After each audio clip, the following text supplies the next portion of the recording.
우리는 계속해서 사무엘하 말씀을 묵상하고 있습니다. 지난 장까지의 다윗의 모습들을 우리가 보게 되는데요.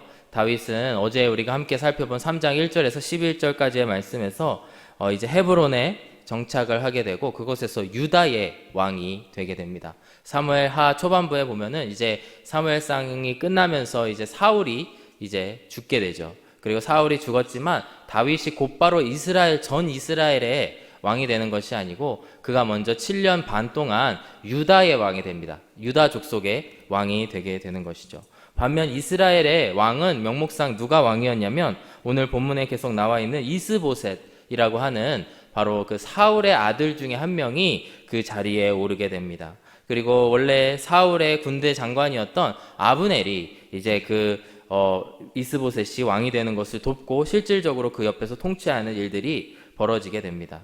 어제 우리가 함께 살펴보신 말씀을 보시면은 먼저 3장 1절에서 11절까지의 말씀을 보시면 헤브론에 다윗이 정착을 하지만 그가 하나님의 때를 기다리지 못하는 모습들, 조금은 그 왕국을 세우기 위해서 자기의 힘을 쓰려고 하고 또 뭔가 조급한 마음들을 보게 됩니다. 우리가 그것을 무엇을 통해 볼 수 있냐면 2절에서 5절까지의 말씀을 보시면은 그가 무려 6명의 아내를 갖게 됩니다. 사실 헤브론으로 오기 전에 이미 2 아내가 있었고 헤브론으로 옮겨온 이후에 4명의 아내를 더 얻게 되는 것이죠. 그리고 그들로부터 고루 아들을 1명씩 이렇게 얻게 되는 것에 대한 기록들이 어제 우리가 함께 읽은 3장 초반부에 나와 있습니다. 그런데 이제 하나님의 때를 기다리던 다윗에게 하나님의 때가 조금씩 찾아오고 있는 그런 모습들이 오늘의 본문을 보면은 우리가 알 수가 있습니다. 오랜 기다림의 세월, 무려 10여 년 동안 이제 사울에게 쫓기면서 이제 사울이 죽었음에도 이스라엘의 왕이 되지 못하고 유다의 왕밖에 되지 못하는 그런 다윗에게 이제 그 다윗을 왕으로 세우시고 다윗의 왕조가 세워지는 그 과정들에 대한 어찌 보면 새벽녘에 해가 뜨는 것과 같은 그런 모습들을 우리가 오늘 함께 살펴보게 됩니다. 오늘의 본문의 주인공이 누구냐면 바로 아브넬이라고 하는 사람에 대해서 집중적으로 조명이 되어져 있습니다. 어제까지의 말씀 11절까지의 말씀만 보시면 이제 다윗이 이제 그 주인공이지만 오늘 12절에서부터 21절까지의 말씀을 뚝 떼어놓고 보면은 아브넬이 이제 그 주인공임을 우리가 볼 수가 있습니다. 히브리어 성경은 이제 여러 문단으로 이렇게 되어 있는데요. 특별히 이 사무엘하와 같은 이런 내러티브, 이런 이야기식의 성경은 이제 바브라고 하는 맨 앞에 접속사로 계속해서 이 문단들이 이어지게 됩니다. 누가 무엇을 했고, 그리고 누가 무엇을 했고, 그리고 누가 무엇을 했고, 이런 식으로 이야기가 계속해서 연결이 되게 되는데요. 오늘 12절 이하의 말씀을 보시면은 그 바브라고 하는 접속사로 시작되는 문단들이 계속 그래서 아브넬이 무엇을 했고, 그래서 아브넬이 무엇을 했고, 이 말씀들이 계속 반복되는 것을 우리가 볼 수가 있습니다. 사무엘하의 저자는 아브넬에 대해서 집중적으로 조명을 하고 있고 무언가 그를 통해서 우리에게 메시지를 주시기 원하는 줄로 믿습니다. 먼저 12절의 말씀을 보시면은 그가 아브넬이 전령을 보내니 이렇게 말씀이 시작이 되고요. 17절의 말씀을 보시면 아브넬이 이스라엘 장로들에게 말하여 이르되, 이것도 또한 바브로 계속해서 연결이 되어져 있습니다. 20절의 말씀도 보시면은 아브넬이 부하 20명과 더불어 헤브론에 이르러, 이러면서 계속해서 아브넬의 행적들을 강조하고 있는 모습들을 볼 수가 있습니다. 그렇다면 아브넬은 누구일까요? 아브넬은 어떤 사람일까? 우리가 보았을 때 사무엘상에서부터 아주 중요한 인물로, 이렇게 무게감 있는 인물로 계속해서 나오게 됩니다. 사울과는 사촌 관계인 것으로 보이고요. 그리고 그렇기 때문에 사울의 아들인 이스보셋에게는 삼촌과 같은 그런 혈연 관계에 있는 사람이 바로 아브넬입니다. 아브넬은 사울이 살아있을 때 그의 오른팔이라고 할 수 있는 군사령관이었고, 사울이 죽자 남겨진 아들 이스보셋을 왕으로 세우고 옹립하여서 이제 그가 실권을 가져가게 되는 그런 자리에 오르는 중요한 사람이라고 할 수가 있습니다. 그런데 오늘 본문에서 이제 살펴보시게 되고 또 어제 본문의 후반부에서도 보게 되실 텐데, 아브넬은 이스보셋을 왕으로 세우면서도 동시에 그가 이스보셋을 조정하려고 하고 그를 이제 꼭두각시 왕으로 세우고 실질적인 권력은 자기가 갖고 통치하려고 하는 그런 모습들을 보게 됩니다. 어제의 본문인 3장 6절의 말씀을 보시면 이렇게 말씀을 합니다. 그가 사울의 집에서 점점 권세를 잡았다. 이제 사울의 집에서 아브넬이 점점 권세를 잡게 되는 모습들을 볼 수가 있습니다. 버젓이 왕이 있음에도 왕의 삼촌 같은 사람, 그리고 아버지의 때에 고관이었던 이 사람이 권력 의지가 있었기 때문에 사실 아브넬과 이 이스보셋이라고 하는 사람 간의 이 갈등은 피할 수 없는 그런 일들임을 우리가 볼 수가 있습니다. 또 7절의 말씀, 어제의 본문인데요. 를 보시면은 이제 사울에게 있었던 첩 리스바를 그가 취하게 되는, 통간을 하게 되는 그런 일들을 보게 됩니다. 사울에게 첩이 있었으니 이름은 리스바요 아야의 딸이더라. 이스보셋이 아브넬에게 이르되 내가 어찌하여 내 아버지의 첩과 통간하였느냐 이러면서 이제 이스보셋이 아브넬에게 따지게 되는 것이죠. 이 사건은 이제 아브넬이라고 하는 이 사람이 얼마나 그 권력에 대한 욕심이 있는지 우리가 여실히 나타나는 그런 모습이라고 할 수가 있습니다. 아마도 아브넬이 왕이 되려는 욕망을 드러내는 행동이었을 수도 있을 것입니다. 사실 고대 사회로 갈수록 우리가 역사책이나 이런 다큐멘터리를 통해서 알 수가 있지만 이 성적인 문제와 권력과는 아주 깊은 연관이 있다라는 것을 볼 수가 있습니다. 한 민족이 다른 민족을 이제 점령을 하게 되면 그곳에 있는 여인들을 다 취하는 일들이 고대 사회로 갈수록 너무나 그런 일들이 당연한 것으로 여겨졌다라는 것이죠. 그렇기 때문에 아브넬이 이 통간을 한 이 사건, 이 일이 무엇을 의미하냐면 사울과 내가 동급이다. 이런 모습들을 드러내고 있는 것입니다. 그렇기 때문에 사실 하나님의 백성인 이스라엘 가운데에서는 절대로 있을 수 없는 그 질서들을 파괴하고 있는 그런 아브넬의 모습들을 볼 수가 있습니다. 그래서 11절의 말씀을 보시면 이제 이스보셋과 이제 아브넬이 그 관계가 말할 수 없이 파국으로 치닫고 있는 모습들을 보게 됩니다. 이스보셋이 아브넬을 두려워하여 감히 한마디도 대답하지 못하니라. 이제 이스보셋이 왕임에도 불구하고 그 아브넬에게 자기가 어찌하여 그러느냐 했고 그 다음에 말씀을 보시면은 내가 개냐, 내가 개길래 개 같은 짓을 내가 했겠느냐 이렇게 따지면서 둘의 관계가 정말 더욱더 멀어지는 그런 모습들을 벌어지게 되는 모습들을 볼 수가 있습니다.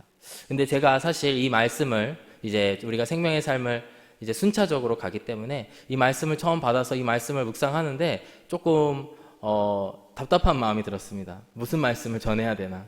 이 아브넬의 이런 모습들, 그리고 그가 이 이스보셋을 위협하고 또 다윗과 이렇게 하는 이야기들을 보게 되면서 참 어떤 말씀을 전해야 되나 좀 난감하게 되는 본문이었는데요. 오늘 말씀을 통해서도 하나님께서는 바로 이 아브넬이라고 하는 사람 위에서 통치하고 계시는 이 역사를 주관하시는 하나님이 살아계심을 우리가 볼 수 있습니다. 오늘 함께 그 말씀들을 살펴보시면서 우리 가운데 또 역사 가운데 통치하시는 하나님을 바라보시면서 은혜 받으시는 이 시간이 되었으면 좋겠습니다. 이 아브넬에게 다윗은 어떤 존재였을까요? 아브넬에게 다윗은 어떤 사람이었을까요? 아브넬에게 있어서 다윗은 아마도 눈의 가시와 같은 그런 사람이었을 것입니다. 아브넬은 사울의 옆에 딱 붙어서 이제 그가 하는 명령들을 잘 준수하면서 그의 인생을 살았던 사람이죠. 근데 사울은 어떤 사람이냐? 바로 이 다윗에게 컴플렉스가 있는 사람이었죠. 그래서 즉하면 이제 우리가 그 사무엘상의 이야기들을 통해서도 알 수 있지만 전쟁이 끝나고 돌아와서 아주 피곤한 군인들을 이끌고 다시 다윗을 쫓아갈 정도로 다윗에 대한 컴플렉스, 다윗을 죽이고 싶어하는 그런 마음들이 컸다라고 하는 것입니다. 그리고 바로 이 사울의 명령들, 이것을 가장 먼저 수행해야 되는 그런 사람이 이런 아브넬이었다라는 것이죠. 근데 우리가 결과를 알고 있죠. 다윗은 사울에게 잡혔을까요? 안 잡혔을까요? 단 한 번도 사울에게 잡히지 않았습니다. 요리조리 빠져나가면서 아브넬보다 한 수 위에 그런 전쟁의 스킬들, 그리고 그의 지략들을 볼 수 있습니다. 대표적인 예로 두 가지가 있는데 이제 사울 왕을 호위해야 되는 그런 아브넬에게 있어서 잊기 힘든 두 가지의 사건이 있습니다. 하나는 사울 왕이 이제 동굴로 들어가서 이제 용변을 보기 위해서 동굴로 들어가는데 그 안에 다윗이 있었던 거죠. 그래서 다윗이 사울 왕의 옷깃을 자르는 그런 사건들을 볼 수가 있습니다. 그리고 그때의 정말 그가 책임을 다하지 못한 것, 하나님 앞에 또 그리고 사울 왕에게 그 모든 완벽한 호의를 하지 못했던 그런 모습들이 그에게는 어마어마하게 치욕적인 그런 일들이었을 것입니다. 또 한 번의 일은 바로 모두가 잠들어서 하나님이 그렇게 하셨을 거라고 생각을 하는데요. 사울 왕을 포함해서 사울 왕의 모든 군사들이 모두 잠에 들게 하고 사울이 그곳에 가서 그의 사울 왕의 물통과 무기를 가지고 이제 도망가는 그런 일들이 있게 됩니다.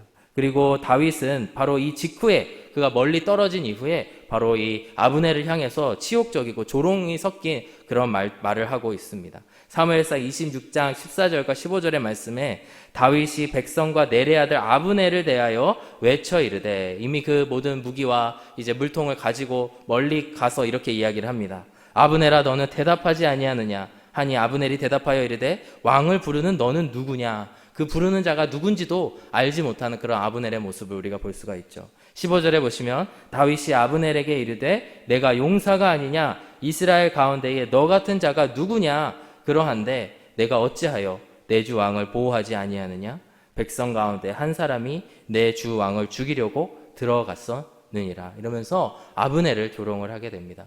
다윗은 한 번도 사울을 향해서 외쳐 사울을 조롱한 적은 없지만 이 26장의 말씀을 보시면은 이 아브넬을 향해서 조롱하는 일은 있었던 것을 볼 수가 있습니다. 이제는 시대가 바뀌어서 사울 왕은 이제 죽게 되고 이제 아브넬이 실질적인 이스라엘의 통치자와 같은 그런 위치에 오르게 됩니다. 그리고 또 다윗은 유다를 통치하는 사람, 어찌 보면 둘이 막상막하에 호각을 겨룰 수 있는 그런 위치에 놓였던 것이죠. 근데 놀라운 일, 하나님의 놀라운 일이 벌어지게 되는데요. 오늘의 본문을 통해서 볼 수 있는데 아브넬은 이스보셋과의 그런 관계가 어려워지자 바로 마음을 다윗에게 돌리고 다윗에게 모든 나라를 주기로 마음의 결심을 하게 됩니다. 사실 아브넬이 그의 마음속에 다윗을 향한 증오와 다윗을 향한 시기심과 질투가 그의 마음속에 가득했더라면 그가 그 나라를 다른 어떤 나라, 주변에 있는 암몬이나 다른 어떤 나라들에게 그 이스라엘을 바칠 수도 있는 그런 상황이었는데 아브넬을 그러지 않고 그의 마음을 돌이켜서 다윗에게 향하기로 하기로 하나님께서 그의 마음을 만지시는 결과들을 우리가 볼 수가 있는 것입니다. 어제 본문 9절과 10절의 말씀을 보시면은 이스보셋과의 그런 갈등이 벌어진 이후에 느닷없이 뜬금없이 아브넬이 이렇게 고백을 합니다. 여호와께서 다윗에게 맹세하신 대로 내가 이루게 하지 아니하면 하나님이 아브넬에게 벌 위에 벌을 내리심이 마땅하니라. 그 맹세는 곧 이 나라를 사울의 집에서 다윗에게 옮겨서 그의 왕위를 단에서 브엘세바까지 이스라엘과 유다에 세우리라 하신 것이니라. 이러면서 이제 하나님께서 행하신 일들을 고백을 하게 됩니다. 하나님께서 다윗을 통해 이 나라를 세우려고 하셨고 또 그 일들이 나 아브넬을 통해서 이루어지기를 원합니다. 이렇게 느닷없이 고백을 하고 있는 것이죠.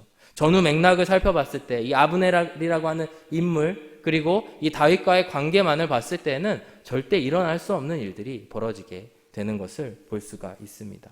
우리가 살다 보면 이렇게 정말 말도 안 되는 나의 예상과는 전혀 다른 일들이 종종 벌어지는 일들이 있다고 생각을 합니다. 내 생각에 저 사람이 나를 미워하는 것 같은데 내 생각에는 이 일이 안 될 것 같은데 어느 날 갑자기 이게 눈 녹듯이 일이 풀려지는 경우들도 있고요. 반대로 내 생각에 저게 다 될 것 같고 내 생각엔 다 풀릴 것 같은데 갑자기 일이 풀리지 않은 그런 일들이 있을 때가 있습니다. 우리는 하나님의 자녀로서 또 하나님을 믿는 하나님의 제자들, 예수님의 제자들로서 우리는 한 걸음 한 걸음을 걸어가면서 주님 오늘 저에게 말씀하시길 원하시는 것이 무엇입니까? 나에게 오늘 풀어주시기 원하는 관계가 무엇이고 오늘 나로 하여금 잠깐 멈추기 원하는 관계와 또 일들이 무엇인가 오늘 또 구하시는 저와 여러분들이 되시기를 간절히 바랍니다. 왜냐하면 하나님께서 작정을 하시면 하나님께서 그동안 다윗의 일들을 계속 꼬이게 만드셨죠. 다윗으로 하여금 계속 어려운 일들을 만나게 하셨지만 어느 날 갑자기 다윗은 아무 일도 하지 않았는데 아브넬과 이스보셋이 싸움으로 말미암아 그 모든 일들이 풀려가면서 다윗의 왕조가 열려지게 되는 그런 열어져 가게 되는 일들이 벌어지게 되는 것입니다. 그래서 오늘 본문 12절로 오게 되면 12절 후반부에 이제 아브넬이 다윗에게 찾아와서 이렇게 이야기합니다. 당신은 나와 더불어 언약을 맺사이다. 내 손이 당신을 도와 온 이스라엘이 당신에게 돌아가게 하리이라 하니 이렇게 말씀을 하고 있습니다. 아브넬의 마음이 완전히 변하여서 다윗에게 찾아와서 그에게 모든 나라를 세우는 일들을 내가 돕겠습니다. 내가 당신을 돕겠습니다. 아브넬 밑에는 그의 마음속 저변에는 어떤 악한 마음이 있었는지 어떤 다른 꿍꿍이가 있었는지 모르지만 어찌됐든 이 일들은 하나님의 나라를 세워가는 일, 하나님의 나라를 조금씩 다윗의 왕조를 세워가는 일들이 일어나게 된다라는 것을 볼 수가 있습니다. 오늘 본문의 17절 이하의 말씀을 보시면은 그래서 아브넬이 어떤 일을 행하는지가 소상하게 나와 있습니다. 그는 어찌 보면은 다윗이 풀기 가장 어려운 일들을 그가 풀어냄으로 인해서 그 모든 이스라엘을 하나가 되게 하는 그런 초석을 마련하게 되는데요. 첫 번째로는 17절의 말씀을 보시면은 그는 이스라엘의 장로들을 찾아가서 그들을 설득하려고 하고 있습니다. 아브넬이 이스라엘 장로들에게 말하여 이르되 너희가 여러 번 다윗을 너희의 임금으로 세우기를 구하였으니 이제 그대로 하라. 여호와께서 이미 다윗에 대하여 말씀하시기를 내가 내 종 다윗의 손으로 내 백성 이스라엘을 구원하여 블레셋 사람의 손과 모든 대적의 손에서 벗어나게 하리라 하셨음이라. 이렇게 이스라엘 장로들을 찾아가서 그가 설득을 하고 있는 모습입니다. 이스라엘의 장로들이 누굽니까? 바로 출애굽 전부터 이제 애굽의 시대에서부터 이스라엘의 리더들, 이스라엘 백성들을 대신해서 서로를 이렇게 다스리고 지도했던 그런 사람들이 바로 이스라엘 장로들입니다. 어찌 보면 다윗의 최근 행적이 그가 블레셋 땅으로 망명하였다가 돌아왔기 때문에, 그리고 그가 블레셋의 군인인 것처럼 살아온 세월들이 있었기 때문에 이 이스라엘 장로들을 설득하는 일들이 사실 다윗에게는 어려운 일이었을 수도 있을 것 같습니다. 그리고 실제로 그가 힘으로 그들을 정복을 할 수 없기 때문에 이들을 어찌해야 되나 고민도 했을 텐데 이 아브넬이 앞장서서 이 이스라엘 장로들을 설득하고 있는 모습을 보게 되는 것이죠. 19절의 말씀을 보시면은 그가 두 번째로는 베냐민 지파를 설득합니다. 자기가 베냐민 지파 소속이기도 하고 또 베냐민 지파 출신 왕이었던 사울의 충신이었기 때문에 그에게는 참 어렵지 않은 일들이었을 텐데요. 사실 이 베냐민 지파를 설득하는 일이 다윗에게 있어서 얼마나 어려운 일이었을까 생각하게 됩니다. 19절의 말씀 함께 보실까요? 아브넬이 또 베냐민 사람의 귀에 말하고 아브넬이 이스라엘과 베냐민의 온 집이 선하게 여기는 모든 것을 다윗의 귀에 말하려고 헤브론으로 가니라. 이미 아브넬은 그 베냐민 사람들의 귀에 말하고 그들을 설득하려고 하고 그들이 이미 설득이 끝난 것이죠. 그래서 다윗의 귀에 좋은 것을 말하려고, 즉 이미 베냐민 지파가 다윗을 돕기로 했다라고 하는 것을 말하기 위해서 이 한 걸음 한 걸음을 아브넬이 나아가고 있다라고 하는 것이죠. 사실 아브넬은 이렇게 짧게 하나님께 쓰임 받고 이제 3장 후반부로 가게 되면은 그 다윗의 부하인 요압에게 죽음을 당하게 됩니다. 그의 인생은 그렇게 끝이 나게 되지만 오늘 이 짧은 우리의 본문의 말씀을 통해서 볼 수 있는 것, 바로 다윗의 가장 대적과 같은 사람, 다윗과는 가장 끝에 있는 관계가 어려운 것 같은 이 사람을 하나님께서는 사용하셔서 이 온 이스라엘이 하나 되게 하고 장로들과 또 그에게 가장 다윗에게 대적했을 것 같은 베냐민 사람들을 설득하는 일들을 하게 된다라고 하는 것입니다. 우리가 살다 보면은 정말 어려운 관계들이 있을 수 있죠. 내가 도저히 감당할 수 없는 관계, 내가 도저히 사랑할 수 없는 그런 사람들이 있을 줄로 믿습니다. 그리고 그 사람 때문에 어찌 보면 내 입장에서는 그 사람 때문에 우리 공동체가 더 화합할 수가 없고 저 사람 때문에 내가 어떻게 할 수 없다라고 여길 때가 있습니다. 하지만 그럴 때일수록 우리가 찾고 구해야 되는 것은 무엇이냐면 바로 하나님께 그 모든 것을 맡겨드리는 일들인 줄로 믿습니다. 하나님께서는 이 아브넬이라고 하는 사람, 정말 다윗과의 관계에서 답이 없을 것과 같은 이 사람을 바꾸시고 그의 마음을 어루만지셔서 바로 이스라엘의 왕이, 다윗이 이스라엘의 왕이 될 수 있는 그 초석을 마련하고 있고 그 온 민족들의 마음을 녹이고 하나가 되게 하고 있는 모습을 볼 수가 있습니다. 그리고 한 가지 더 살펴보길 원하는데요. 오늘 본문을 보면은 다윗이 특별하게 하고 있는 일이 없습니다. 이렇게 어마어마하게 이제 다윗의 왕조가 세워지는 일들이 크게 진행이 되고 있음에도 다윗이 크게 하고 있는 일이 없다라는 것을 우리가 볼 수가 있습니다. 다윗은 두 가지의 일만을 하고 있습니다. 첫 번째는 아브넬이 찾아와서 이제 계약을 맺자, 같이 언약을 맺자라고 했을 때에 단 한 가지 조건으로 나의 아내 미갈을 데리고 와라라고 하는 요구를 하는 것과 또 그 모든 일들이 이루어진 이후에 그 아브넬을 위해서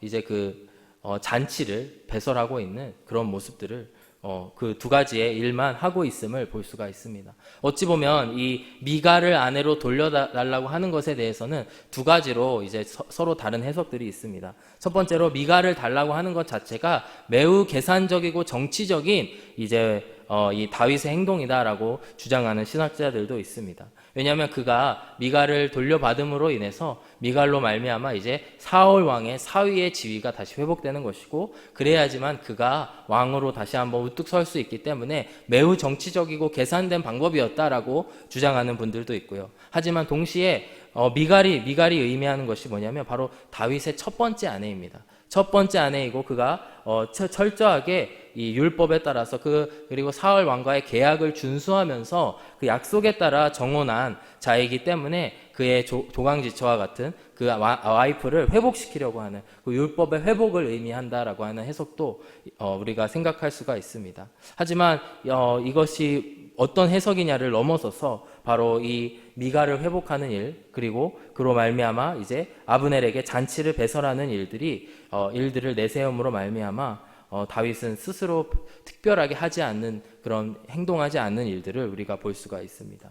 다윗의 사실 이 앞절의 말씀을 보시면, 앞서서 말씀을 시작하실 때도 말씀을 드렸지만, 그는 자기의 왕조를 세우기 위해서 여러 아내들을 취하고 또 그 서로 다른 민족에서부터 아내를 취하는 행동들을 통해서 그가 스스로 무언가를 해보려고 했던 일들을 볼 수가 있습니다. 하지만 그가 그런 행동을 했을 때에 장차 미래에 그것이 씨앗이 되어서 그의 모든 가족들에게 고통을 안기고 또 아들들이 서로 죽이고 싸우는 일들이 벌어지게 되는데, 공교롭게도 오늘은 다윗의 이름이 특별히 거론되지 않고 다윗의 행동이 특별히 거론되지 않는 이 말씀 가운데에서 바로 이 다윗의 왕조가, 다윗의 나라가 하나님의 손에 의해서 세워지고 있다라는 것을 우리가 볼 수가 있습니다. 우리가 흔히 찬양하는 찬송 중에 내가 주인 삼은이라고 하는 찬양이 있습니다. 내가 주인 삼은 모든 것 내려놓고 내 주 대신 주 앞에 나가 내가 사랑했던 모든 것 내려놓고 주님만 사랑해. 주 사랑 거친 풍랑에도 깊은 바다처럼 나를 잠잠케 해. 주 사랑 내 영혼의 반석 그 사랑에 서리. 참, 우리가 살아가면서 가장 주인 삼기 쉬운 존재가 무엇이냐면 바로 나 자신인 줄로 믿습니다. 다윗도 가장 자기가 힘있게 의지할 수 있는 존재가 누구냐면 다윗 스스로라고 하는 것입니다. 스스로가 어려서부터 매우 인기 많은 용사였고 또 인기 많은 그런 사람이었고, 동시에 이제는 왕이 될 것을 누구나 알고 있는 그런 스스로를 죽이고 모든 것을 하나님께 맡겨드렸을 때에 하나님께서는 아브넬을 변화시키고 그 나라를 세워가는 모습들을 우리가 오늘의 본문의 말씀을 통해서 볼 수가 있는 것입니다. 오늘의 말씀을 이제 끝맺으면서 결론적으로 말씀을 드리는 것이, 다윗이 그의 인생을 하나님께 맡겨드렸을 때에, 그의 힘으로 무언가를 하는 것이 아니고 그의 인생을 하나님께 맡겨드렸을 때에 그의 관계가 모든 것이 형통하였음을 우리가 오늘 이 아침에 꼭 기억하시기를 바랍니다.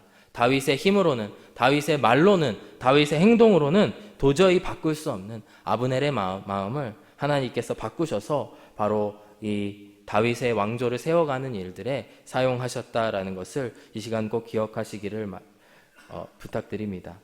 이 구약성서에서 하나님께 맡겨드리다라고 하는 단어가 그 원어적인 의미로 봤을 때에 의지하다라고 하는 말도 있지만 동시에 돌을 굴리다라고 하는 표현이 있습니다. 즉 무엇이냐면 누군가에게 몸 맡긴다라고 하는 것은 나의 어떤 것을 돌 굴리듯이 그에게 굴려드려서 무거운 짐을 나 혼자 지고 가는 것이 아니고 이 짐을 하나님 앞에 맡겨드리는 것이 바로 우리들의 인생, 우리 하나님을 의지하는 그런 인생인 줄로 믿습니다. 베드로전서 5장 7절의 말씀 보시면서 말씀을 마무리할 텐데요. 너희 염려를 다 주께 맡기라. 이는 그가 너희를 돌보심이라. 우리가 아브넬만 바라봤을 때에는 정말 좌절스럽고 어렵고 나의 힘으로는 안 될 것 같지만 우리는 그 아브넬 위에 계시는 하나님을 바라봐야 되는 줄로 믿습니다. 그리하여서 그 위에서 역사하시는 주님, 이 모든 히스토리 가운데에서 나를 위해서 일해주시는 주님을 오늘 바라보시면서 나아가시는 저와 여러분들이 되시기를 간절히 바랍니다. 이 시간 함께 찬송하기를 원합니다. 내 모든 시험 무거운 짐을, 이 찬송하실 때에 정말 주님, 내 마음속에 깊은 나의 문제들, 또 나의 여러 기도 제목들을 주님 앞에 올려드리기를 원합니다. 아버지 하나님, 다윗도 할 수 없는 일이 있었습니다. 저도 물론 할 수 없는 일들이 있는 것이죠. 그것을 인정하면서 아버지 하나님, 오늘도 나의 모든 것을 주님 앞에 올려드립니다. 나의 무거운 짐을 주님께서 져주시고, 또 내가 주님께 그 모든 것을 굴려드릴 때에 주님께서 나를 도와주시고 주님께서 나를 불쌍히 여겨서 구원해 주실 줄로 믿습니다. 이 시간 함께 찬송하겠습니다.